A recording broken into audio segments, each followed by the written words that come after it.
Fight almost চলছে এবং সেই ফাইটটাতে আর HK as a third party element কিন্তু সেখানে খানিকটা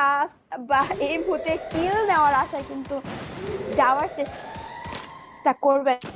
অলরেডি অভিজিৎ ডাউন হয়েছেন, ব্লেড ভেতরে ঢুকে পড়েছেন, কিলটা সিকিউর করবেন প্যানিক, তিনি কিন্তু প্যানিক হয়ে আছেন বটে, ভেন্ডিং শপে গিয়েছেন, রিভাইভটা করে ফেলবেন ওবায়দুল ভাই, তাকে কিন্তু ডাবা হয়েছে, কুটুস এখনো পর্যন্ত স্পট করতে পারেনি, নিজাদের সামনে কিন্তু থাকবে প্যানিক, M590 স্প্রে, ব্লেডকে কিন্তু এইচপি ড্রপ করতে চেয়েছিলেন তবে সেটা সম্ভব হলো না, ফ্লিকার ব্লেড দুজন মিলেই কিন্তু এই জায়গায় কিলগুলো সিকিউর করে নিচ্ছেন, ওবায়দুল ভাই তিনিও কিন্তু ফিনিশ অফ হচ্ছেন এই জায়গাটি থেকে। তবে এবার শুধুমাত্র বাকি আছে র্যাব স্পোর্টস এর প্লেয়ার গুলো, আর এইচকে কি পারবে র্যাব স্পোর্টস কেও এবার সাজ ঘরের দরজা দেখিয়ে দিতে?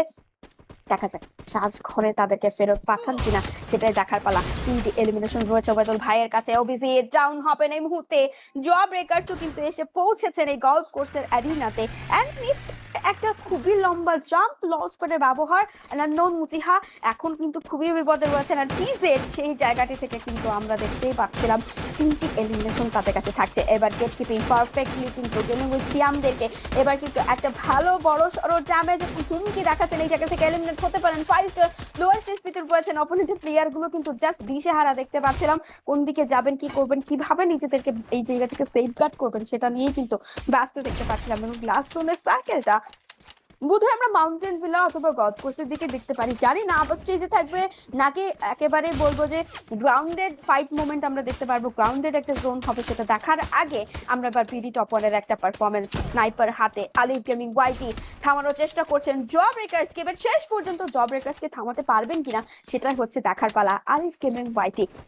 এলিমিনেশন রয়েছে তার কাছে, দলের খাতে 4টা এলিমিনেশন এবং সেই 4টা ওভারঅল এলিমিনেশনের সাথে তারা একটা ভালো ম্যাচ চাইছেন, টপ 7-এ উঠে এসেছেন, টপ 6 টপ 5 টপ 4 এমন করে হয়তোবা এগিয়ে যেতে চাইবেন, প্ল্যানিংটাও সেভাবেই করেছেন। একেবারে বলবো যে খুব ভালো একটা জোনের ফেভার নিয়ে কিন্তু বসে থাকার চেষ্টা করেছিলেন, তবে এই মুহূর্তে কিন্তু দুটো দল সবচেয়ে বেশি রিস্কে থাকবেন, দ্যাট ইজ আমাদের gaming with Siam and team Jim epic. তবে আরএসকে এর কাছে কিন্তু জোনটা থাকছে না এই মুহূর্তে, ওবায়দুল ভাই সে ডাউন হবে #6 এ, কুট্টুস কোথায় নেমে এসেছেন, ক্রুল গেমিং ডাউন হয়েছেন তিনি, এই জায়গা থেকে 5 টু আসবেন এগিয়ে, ক্রুলকে এবার রিভাইভ করা পসিবল হবে কিনা, কুট্টুসকে আমরা দেখতে পাচ্ছিলাম তিনি কিন্তু একেবারেই হিল ট্র্যাক একদম